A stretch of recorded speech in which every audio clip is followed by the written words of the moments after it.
बिस्मिल्लाहिर्रहमानिर्रहीम। कल हमने यहाँ पे ये चीज़ डिस्कस की थी, पैरोक्सिस्मल नॉक्टर्नल हीमोग्लोबिनूरिया। इसके अंदर जो सबसे इम्पोर्टेंट चीज़ आप लोगों ने याद रखनी है, इसमें ड्यूरिंग द नाइट आरबीसी की लाइसिस होती है, specially inside the blood vessel. इसमें पिग ए जीन का म्यूटेशन होता है एंड देयर इज डिफिशिएंसी और mutation of anchoring protein that is called GPI, glycosyl phosphatidyl inositol. और ये फिर डिके एक्सेलरेटिंग फैक्टर जो आरबीसी की मेम्ब्रेन पे है उसको भी ये स्टेबलाइज नहीं रख सकता, जिसकी वजह से due to C3 convertase there is high chance of RBC lysis during the night. तो ये लोग जब सुबह सवेरे उठते हैं, they pass red urine early in the morning. Pink या red urine early in the morning is a very important clue for the diagnosis of paroxysmal nocturnal hemoglobinuria। अब आते हैं G6PD डेफिशिएंसी की तरफ। ये क्या है? तो देखिए, it is x linked recessive and that is the most common enzymatic deficiency world wide.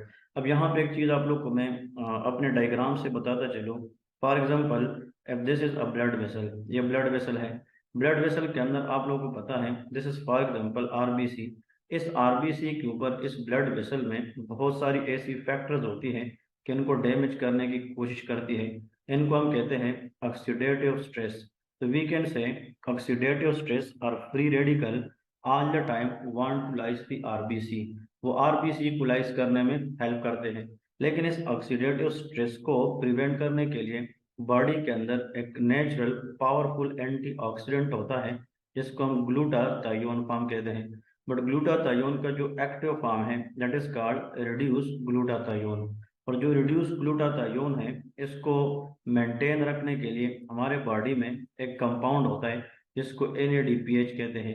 और ये जो NADPH है, ये हमें एक पाथवे से मिलता है जिसको हम HMP शंट कहते हैं।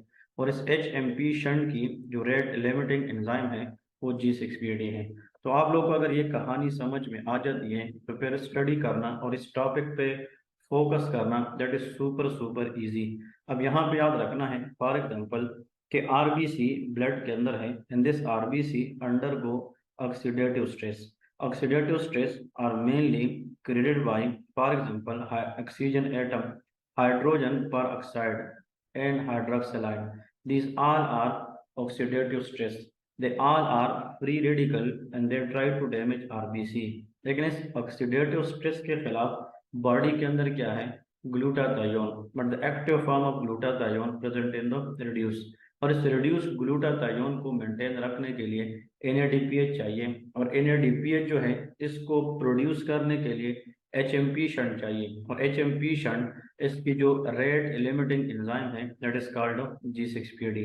तो अब आते हैं कि फॉर एग्जांपल, अगर इस G6PD में कोई डिफेक्ट है, if there is no G6PD there will be no HMP pathway। जब HMP pathway नहीं चलेगी, there will be no NADPH। NADPH नहीं बनेगी, glutathione will not maintain in the reduced form। और जब ग्लूटाथायोन नहीं होगा, oxidative stress will increase and that will lead to lysis।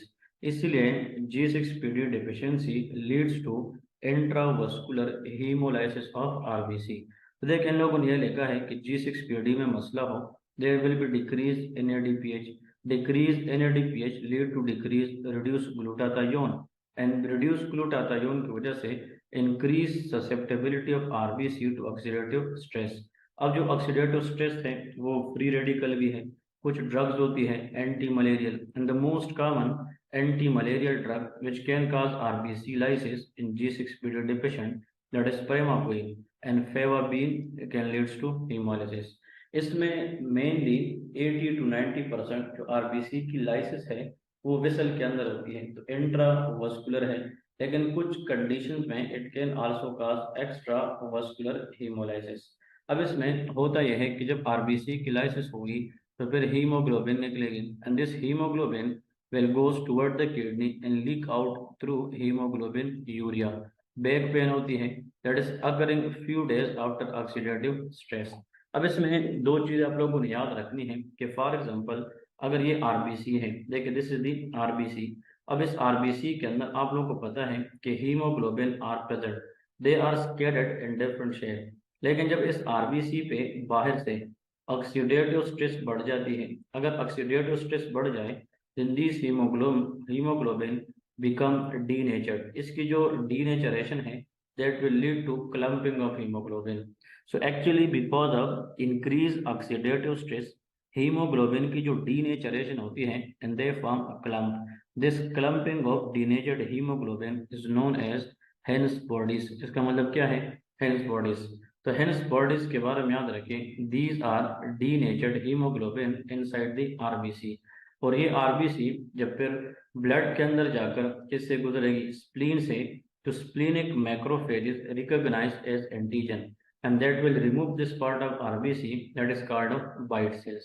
तो G6PD डेफिशिएंसी के अंदर जो हेंस बॉडीज है, ये क्या है? ये डीनेचर्ड एबनॉर्मल अग्लूटिनेटेड या क्लम्प्ड हीमोग्लोबिन है।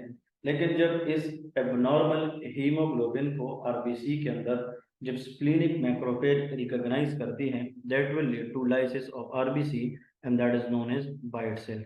तो please remember, a patient who is presented with back pain, haemoglobinuria, इसमें डार्क यूरिन भी आ सकती है, रेड यूरिन भी आ सकती है, या फावाबीन यूज करने के बाद, या एंटी मलेरियल प्रेमाक्विन लेने के बाद, या सल्फर ड्रग लेने के बाद, क्योंकि ये सारे के सारे वो फैक्टर हैं जो एक्सीडेटिव स्ट्रेस को बढ़ा के आरबीसी की जो लाइसिस है उसको इम्प्रूव करती है। और इसकी मेन जो वजह है वो G6PD डेफिशिएंसी है।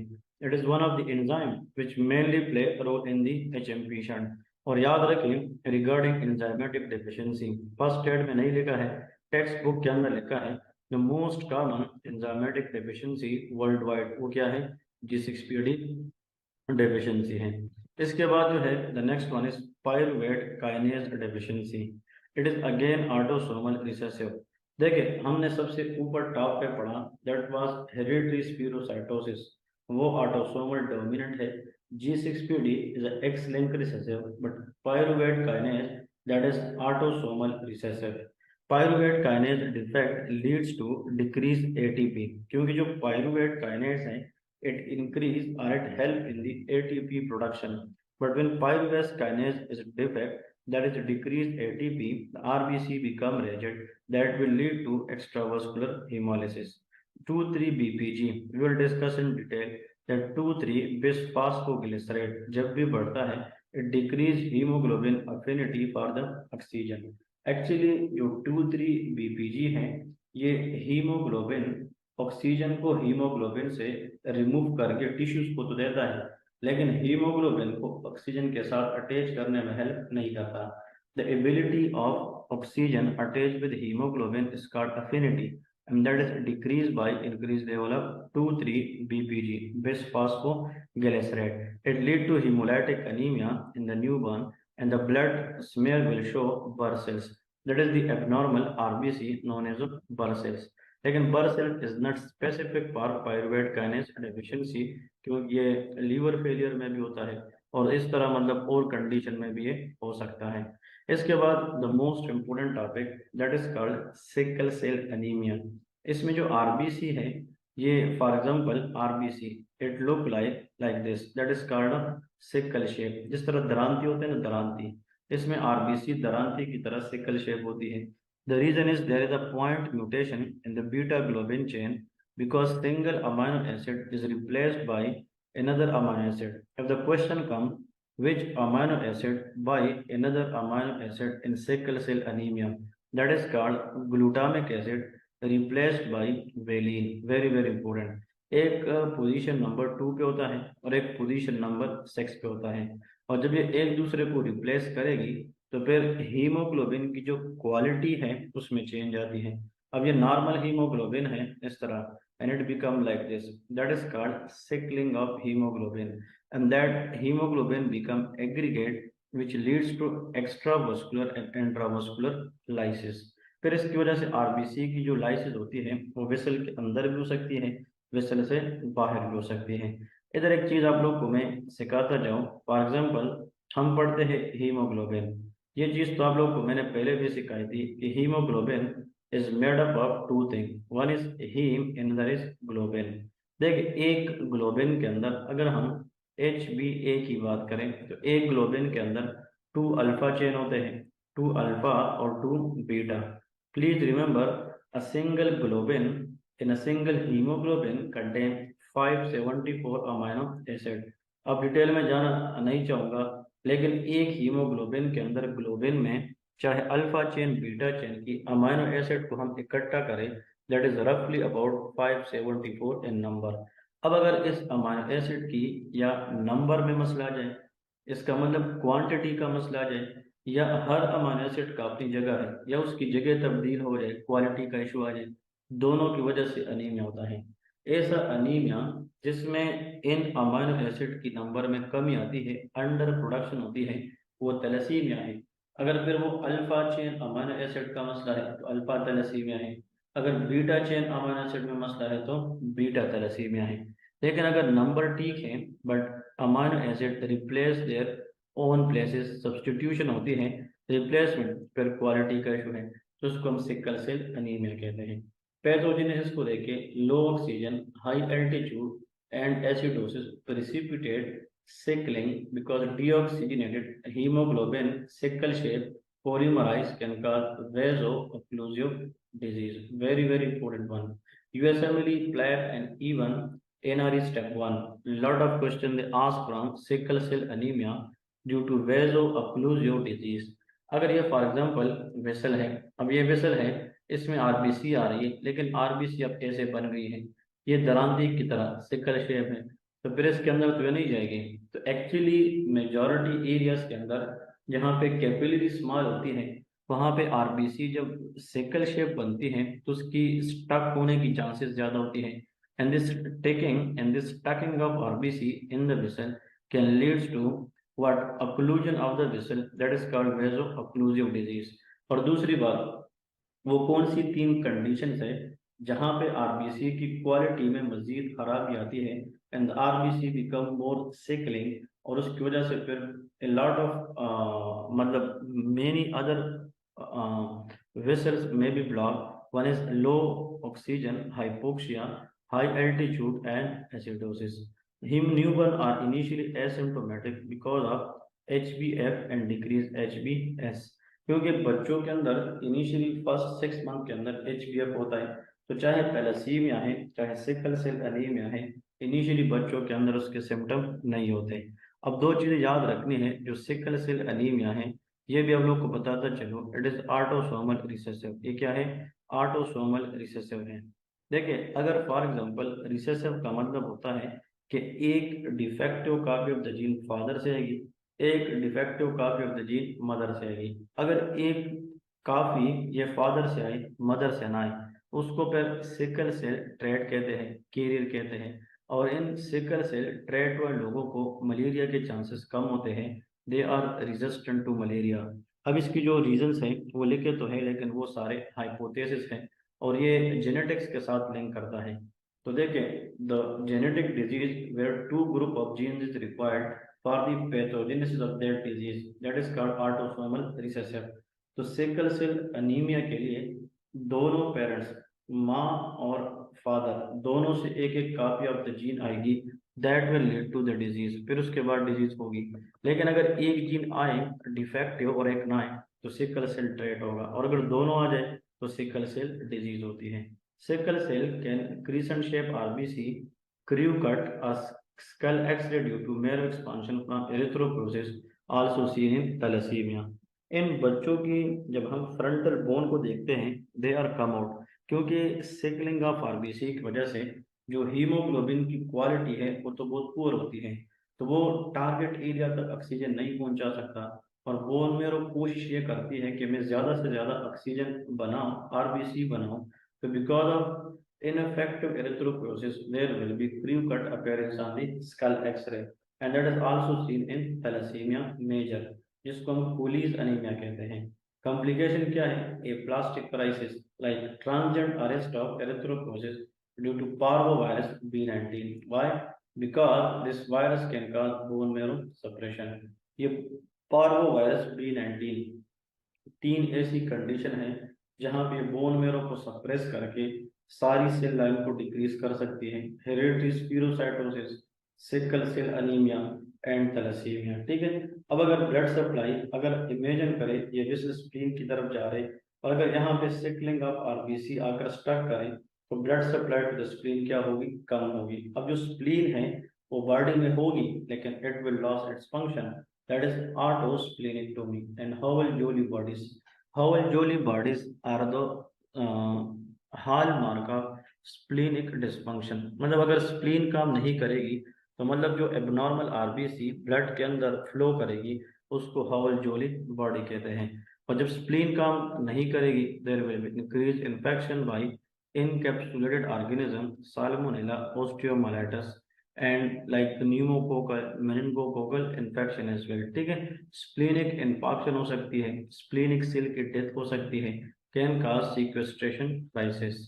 Painful vaso occlusive crisis. अगर एक पेशेंट है उसको सिकल सेल अनीमिया है, स्पेशली ये बच्चों के अंदर ज्यादा होता है, तो सिकल शेप आरबीसी अगर स्मॉलर कैपिलरी फिंगर के अंदर ये ब्लॉक करे तो blood supply to the distal part of the finger will decrease, that can cause dactylitis, painful swelling of the hand and feet, and sickling of RBC can cause painful erection of the penis, that is priapism, acute chest syndrome, respiratory distress, new pulmonary infiltrate on the X-ray, common cause of death, avascular necrosis, end of stroke। इतना please याद रखिए कि अगर एक patient है उसको sickle cell anaemia है and that patient brought to the emergency with symptoms of what answer is with the symptoms of sudden onset acute chest pain। अगर एक पेशेंट है उसको sudden onset acute chest pain हो जाए तो उसकी वजह से सिकल सेल डिजीज में उसको हम एक्यूट चेस्ट सिंड्रोम, अगर इसको हम टाइमली ना देखें, इस पे हमसे टाइम गुजर जाए, may this patient leads to death। The reason is it can cause death because lung is a vital organ। तो हमें लंग्स बचाने के लिए जितना जल्दी हो सके इनको हमें कैरी ऑन करना है। ठीक है जी। दूसरी बात अब हम डिस्कस करेंगे, for example sickling in renal medulla, इसकी वजह से हेमोचूरिया होता है, in renal papillary necrosis. The most common way to diagnose sickle cell anaemia that is Hb electrophoresis. इसमें एचबीएफ बहुत कम होगी, एचबीएफ और एचबीएस क्या होगी, ज्यादा होगी। इसके बाद नेक्स्ट पॉइंट आप लोग को बताता चलूं कि ट्रीटमेंट में हम हाइड्रोक्सी यूरिया देते हैं। इधर हमने पढ़ा है कि न्यूबॉर्न को सिम्टम नहीं होते बिकॉज ऑफ एचबीएफ, तो जितनी देर तक हम एचबीएफ को ज्यादा रखेंगे उतना जो सिम्टम है वो अपेयर नहीं होंगे। तो hydroxyurea is a drug which increase the level of HbF, तो ये सिकल सेल अनीमिया के अंदर हेल्पफुल होता है। ठीक है जी। इसके बाद अब हम डिस्कस करेंगे H B C disease. H B C वो तो एच बी एस है, H B S mean sickle shape haemoglobin. अब यहाँ पे जो ग्लूटामिक एसिड है, ग्लूटामिक एसिड ये रिप्लेस होता था वेलिन के साथ, लेकिन जो एच बी सी है यहाँ पे ग्लूटामिक एसिड रिप्लेस होता है lysine. Mutation in globin chain cause extravascular hemolysis। HbSc is one of each mutant gene milder than HbSs। इसका मतलब blood smear is homozygote hemoglobin crystal inside RBC and target। No, not important। The what is important? HbS जब sickle shape haemoglobin है उसमें जो glutamic acid है that is replaced by valine, लेकिन अगर HbC disease है तो उसमें glutamic acid replaced by lysine. दोनों के अंदर मेनली एक्स्ट्रावास्कुलर हिमोलिसिस होता है। ठीक है जी। इसके बाद नेक्स्ट टॉपिक है एक्सट्रिंसिक hemolytic anemia। उसमें the first one is auto immune hemolytic anemia। It is a normocytic anemia that is usually idiopathic and COMB positive। ये जो COMB positive है it is one of the tests where we can see that anemia is due to autoimmune pathology। इसके दो types होते हैं, warm autoimmune hemolytic anemia and cold autoimmune hemolytic anemia। अब warm को देखते हैं, it is a chronic anemia in which primarily IgG can cause extravascular hemolysis। तो जो वार्म autoimmune hemolytic anemia है इसमें जो मेन प्रिकर्सर या जो मेन कल्प्रेट या मेन एंटीबॉडी इन्वॉल्व है RBC lysis, that is called IgG. ये एसएलई के अंदर होता है, क्रोनिक लिम्फोसिटिक ल्यूकीमिया सीएलएल के अंदर होता है, और कुछ ड्रग ऐसे हैं like beta lactam and alpha methyl dopa. So warmer weather is good. तो वार्म वेदर का मतलब warm auto immune hemolytic anemia और good G for intermediate by IgG. अगर कोल्ड ऑटोइम्यून हेमोलाइटिक एनीमिया देखें, it is the anaemia in which primarily IgM complement cause RBC agglutination and extravascular hemolysis upon exposure to the cold। इसका मतलब कि ये warm condition के अंदर ज्यादा होता है, ये कोल्ड में होता है। फिर इस वजह से painful blue finger and toes, ये भी CL के अंदर होता है। माइकोप्लाज्मा निमोनी इन्फेक्शन या इन्फेक्शियस मोनोन्यूक्लियोसिस, इन कंडीशन के अंदर क्या होता है, कोल्ड ऑटोइम्यून हेमोलाइटिक एनीमिया। अगर एक पेशेंट है, उसको पहले से निमोनिया है, लाइक वॉकिंग नमोनिया या इंटरस्टिशियल नमोनिया, लेकिन उस पेशेंट को नमोनिया के साथ साथ एनीमिया हो जाए, उसका HP कम हो जाए और उस एग्जाम के अंदर ये बताया गया हो कि that is mediated by IgM, तो माइकोप्लाज्मा निमोनिया के अंदर the most common cause of ammonia, the most common cause of anemia which is mediated by IgM, that is known as cold autoimmune hemolytic anemia। इसमें भी spherocyte agglutinated RBC and the peripheral blood smear। जो warm autoimmune haemolytic anaemia है, इसकी जो best treatment है that is steroids, rituximab and splenectomy. क्योंकि इसमें जो मोस्टली RBC की लाइसिस है वो स्प्लीन के अंदर होती है, तो जिस जगह में लाइसिस होगी हम उसको इनिशियली रिमूव करेंगे। So the one of the way where we use all the medical treatment, लेकिन अगर वो मेडिकल ट्रीटमेंट को रिस्पॉन्स शो ना करें, तो last but not the least हम फिर क्या करते हैं, स्प्लीनेक्टोमी करते हैं। जो कोल्ड ऑटोइम्यून हेमोलाइटिक एनीमिया है, इसमें हम कोल्ड को अवॉइड करते हैं, रूटेक्सिमाब देते हैं। तो देखें, इन दोनों के अंदर हमारी जो इम्यून सिस्टम है वो इन्वॉल्व होता है, लेकिन वो ऑटो इम्यून हीमोलाइटिक अनीमिया जिसमें IgG मीडिएट करता है वो वार्म है, और जो IgM करता है दैट इज कोल्ड। कोल्ड को इसलिए कोल्ड कहते हैं, ये कोल्ड एनवायरनमेंट के अंदर ज्यादा होता है, ठीक है जी। इसके बाद इन लोगों ने एक छोटे छोटे 2-3 टॉपिक्स लिखे हैं। ड्रग इंड्यूस्ड हीमोलाइटिक अनीमिया, मतलब वो RBC की लाइसिस जिसकी वजह से अनीमिया होता है, but it can cause by drug, most commonly due to antibody mediated immune destruction of RBC or accident injury through free radical by exacerbating G6PD। आप लोगों को पहले बता चुका हूँ, like some drugs, there penicillin, cephalosporin, NSAIDs, immunotherapy and chemotherapy। ये वो drug है जो RBC की लाइसिस को प्रमोट करते हैं, and they want RBC lysis. लेकिन जिस पेशेंट में पहले से G6PD डिफिशियंसी होती है, तो फिर इन ड्रग्स को RBC की लाइसिस करना और भी आसान होता है, एंड दे कैन एक्सासरबेट, मतलब और बढ़ाता है, क्योंकि ये ऑक्सीडेटिव स्ट्रेस को इंक्रीज करता है। Spherocyte suggest immune haemolysis, bite cell suggest oxidative haemolysis. देखिए, जो स्फीरोसाइट है, अगर RBC बिकम स्फीरोसाइट, मतलब RBC जो है स्फेरिकल टाइप बन जाए, तो इससे मुराद ये है why there is immune system which can cause RBC lysis mistakenly but white cell enhance body। उसमें जब G6PD deficiency होती है, तो there is increased oxidative stress, तो oxidative hemolysis mean it is white cell, it can cause both extravascular and intravascular hemolysis। अब आते हैं, यहाँ पे मैं आप लोग को एक मिसाल देता हूँ। फॉर एग्जाम्पल, मैं यहाँ पे एक ब्लड वेसल लेता हूँ, this is very very for example small blood vessel. इस ब्लड वेसल के अंदर यहाँ पे क्लॉट बना है, क्या बना है, क्लॉट। और आप लोगों को पता है यहाँ से RBC गुजर रही है, जब RBC यहाँ से गुजरती है तो इसकी टकराव होती है, इसकी टकराव की वजह से RBC की लाइसिस होगी। अब देखिए, ये वेसल जितना छोटा होगा उतना RBC को आगे जाना मुश्किल होगा, क्योंकि अगर वेसल है पहले से उसके अंदर क्लॉट बना है, और अगर यहाँ से RBC गुजरेगी तो वेसल माइक्रो है, और एनजियो का मतलब क्या है, vessel. Micro mean small, NGO mean that is blood vessel, और इसमें थ्रोम्बस है, पैथोलॉजी है, और जब RBC इसको टकराएगी तो मतलब उससे क्या होगी, अनीमिया। तो that is called micro angiopathic haemolytic anaemia. A condition देखिए, micro mean small, angio mean blood vessel, और जब RBC उस ब्लड वेसल के अंदर उस क्लॉट के साथ टकराती है तो उसकी लाइस होती है हीमोलाइटिक, और HB कम होगा तो माहा। So micro angiopathic haemolytic anaemia occur when RBC are damaged when passing through obstructed or narrow blood vessel।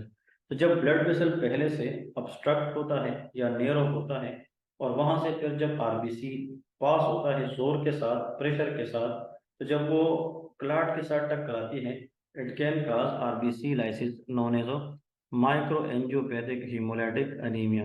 ये किन किन कंडीशन में होता है? DIC, TTP, HUS, haemolytic uraemic syndrome, SLE and HELLP syndrome. Hypertensive emergency में भी हो सकता है। अब सवाल यह है कि पॉइंट इज दैट जब आरबीसी यहाँ से टकराती है तो आरबीसी कुछ पार्ट अब थ्रोम्बस का अपने साथ ले जाती है, और थ्रोम्बस का वो पार्ट जो हमें बाद में आरबीसी के ऊपर नजर आता है, इसको शिस्टोसाइट या हेलमेट सेल कहते हैं। Are seen in the peripheral blood smear due to mechanical destruction. इसका मतलब schisto mean to split of RBC. So actually micro angiopathic haemolytic anaemia, ये हम डिटेल से पढ़ेंगे जब अभी हम आगे टीटीपी, एचयूएस, एसएलई और ये हेल्प सिंड्रोम सारा डिस्कस करेंगे, ठीक है जी। इसके बाद है the most important, hemolytic anemia due to infection, increased destruction of RBC like malaria and babesia। इसका मतलब यह है कि जो मलेरिया है, मलेरिया, इसके अंदर आरबीसी की क्या होती है? डिस्ट्रक्शन। एक्चुअली हम मलेरिया की जब लाइफ साइकिल पढ़ते हैं तो उसमें हम पहले से बताते हैं कि एक्सो एरिथ्रोसाइटिक फेज है या ये एरिथ्रोसाइटिक फेज है। तो इसका मतलब ये होता है कि जो मलेरिया है, मलेरिया, उसमें एरिथ्रोसाइटिक फेज होता है और उसके अंदर आरबीसी की लाइसिस होती है। और जब तक आरबीसी लाइसिस नहीं होती तब तक जनाब क्या होता है? There is no symptom. इसलिए आप लोग को ये बताता चलो कि जो malaria and babesia, what is babesia? It is organism which is protozoal infection. ये क्या है? प्रोटोजोअल इन्फेक्शन है। Babesia is a protozoal infection which can cause multiple problems. We will discuss this in microbiology. तो अभी तक जो अनीमियास है वो हमारे खत्म हो गई। इनिशियली हमने क्या पढ़ा था? There was microcytic anaemia. उसमें चार थे, TAIL। क्योंकि जो माइक्रोसिटिक अनीमिया है वो हमने टेल पे याद किए थे।